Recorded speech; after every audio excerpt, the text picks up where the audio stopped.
Well, I have a terrific group to talk this over. Barbara Starr is a former board member of the Pentagon Press Association and CNN Pentagon correspondent for, 21 years. Lieutenant General Mark Hertling served as commander of U.S. Army Europe. He is with me as well as here in studio. We have Oliver Darcy, founding and lead author of the Status Daily Briefing. So welcome all. We'll go ladies first, Barbara. So even though all of these members of the Pentagon Press Corps no longer have press badges, I assume that means they're going to continue reporting.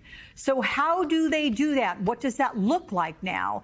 And how does it change starting today and going forward? Well, reporters are going to report no matter where they are. That's just, the fact.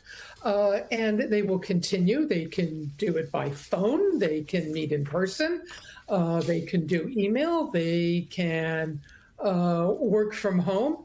They can meet at a local coffee bar. They can work off of Capitol Hill or, sit in their cars and work off their cell phones.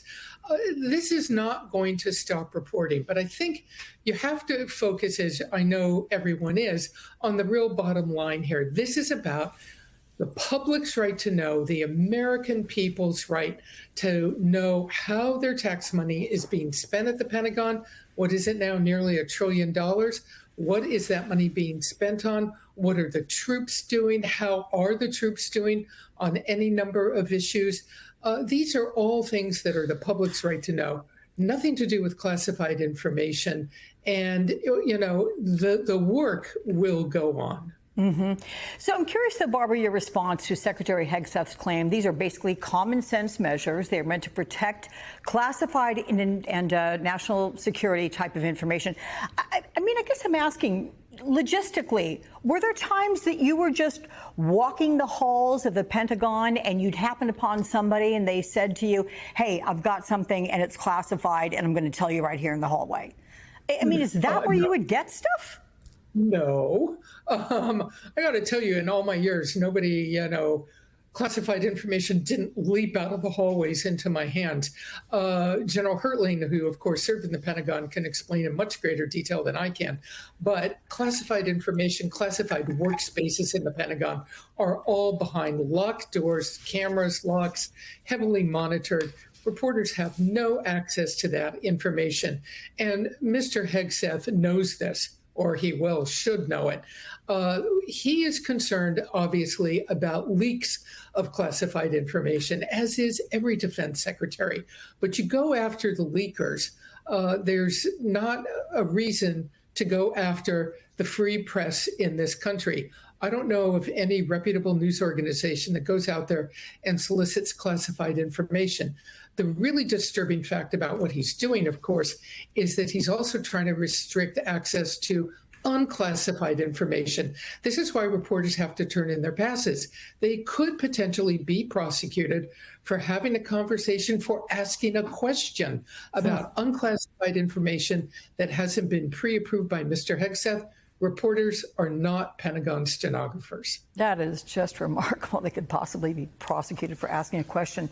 I'm curious, Oliver, what you think of the way this has gone down with the media, the unification here. Everybody from the Washington Times to the New York Times is in opposition to this. What does that say to you? Well, it says that they don't want to be propagandists. That's really what it comes down to. Or stenographers, as Barbara says, right. And that's what Pete Hegseth wants. He wants them to go into the Pentagon, take the government-approved messaging and relay that to audiences. That is not journalism. That is really akin to what you see in places like North Korea, where you have government-approved anchors relay the government message to audiences. That's propaganda. And so these organizations, they cannot sign this. It would be contrary to everything they stand for. And I think we should point out that Pete Hegseth is someone who, as many members of this administration did, said he was a pro-free speech guy, right? He's the guy that wants people to be allowed to have free speech. And here he is. He's trying to chill free speech inside the Pentagon. That's really what it comes down to. And as a result,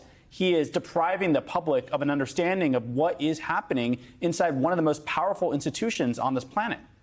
Do you think it gives OAN, the one that has said, yeah, we'll stay, do they have an advantage by staying?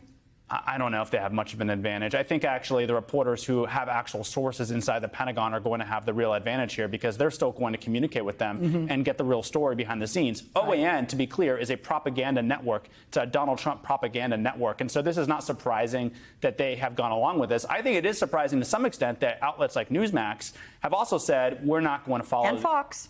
And Fox News. Again, Hegseth's own former professional employer. home, Yeah, right? Exactly. And so that's a real slap in the face to him, I think, that his own former employer is saying, you've gone way overboard here. But Pete Hegseth, again, Fox News is all about, like, we don't like safe spaces. We're not snowflakes, right? Pete Hegseth is behaving like a snowflake who needs a safe space to protect him from the act of reporting, which is insane. So, General, give me the view from the military side. The president has defended this policy by saying the press can be, quote, very disruptive in terms of world peace and maybe security for our nation. Again, that's the president saying it. How about you? What do you say to that? Well, first, if I can, Alex, I'd like to give a shout out to both Barbara and Oliver because they're both the best at their business. And I worked with Barbara not only in the Pentagon for the one tour I was there, but also in Iraq when she visited often as one of those reporters. What I tell you is I do have a lot of experience with journalists while in uniform. Every military senior ranking person does. I'd reinforce what Barbara said, that the entire Pentagon is not a classified space, as Secretary Hegseth said. If it were, people wouldn't be conducting tours through the Pentagon with a lot of civilians on a daily basis. But what I'd also suggest was what we're talking about are two different institutions. One, the military, exists to defend the republic. The other one, the media, exists to inform it. And together, they protect the same ideal, which is self-government based on public trust. If you lose that trust, if the people aren't getting informed, if the military isn't doing the things that it's supposed to do, as they get paid so much to do in terms of a budget from Congress, then you're going to lose that public trust. And that's what concerns me the most. You know, again, like I said, I had a lot of experience dealing with journalists.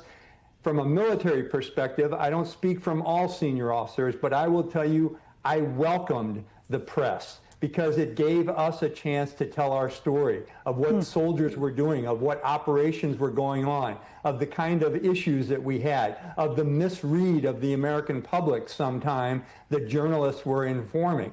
And only those who were afraid of the military, afraid of the media, who haven't developed that trust that I was just talking about, they're the ones that tend to put draconian rules on the press, and it doesn't help the republic. That's the thing that I'm most concerned about. And I think not only, you know, I'll make a statement, I think you've seen all of the members of the Pentagon Press Corps run counter to this policy, but you're also seeing a lot of military, retired military, who can speak up against it, because we know how important the free press and freedom of speech is in a free society.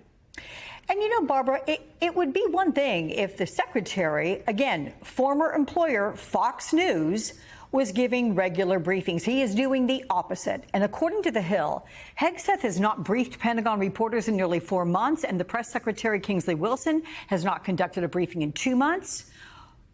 Any idea why? You know, I think it's begging the question that's being, I would tell you, is being whispered about more and more, which is basically, what is Pete Hegseth afraid of? He clearly is deeply concerned about leaks. That is valid for any defense secretary. We'll make a side comment here that his own issue with so-called Signalgate, putting potentially classified information on Signal, still has to be resolved. It's fine if he's concerned about leaks. He, however, also seems to be extremely focused on trying to impress President Trump with just how tough he is. And President Trump is responding to that. He may want to come across as tough, but what he's coming across as, I think many people believe, is someone who is very fearful. He's out there yelling, waving his hands around, insulting the press corps by name, insulting them as a professional entity. This is not something that many people, I think, believe shows strength. It's kind of a sense of fearfulness on his part, so he gets louder and louder in his criticism. And so far, the only substantive interviews he's done have been with his former employer, Fox News. Now we'll see what happens with all of that. So, Oliver, the president has indicated that these new restrictions may not be relegated only to the Pentagon. Here's what he said on Tuesday about that. You know, we have an option here, as you know, the press years ago moved into the White House. It used to be across the street. We could move them. You're lucky I'm president, because we could move them very easily across the street. They used to be there. They would have more room. We have a beautiful, nice space. You can sit all by yourselves and have fun. Instead, you walk around the White House talking to anybody that can breathe. Okay, it is one thing, and it's a very serious thing, to not have access to the Pentagon.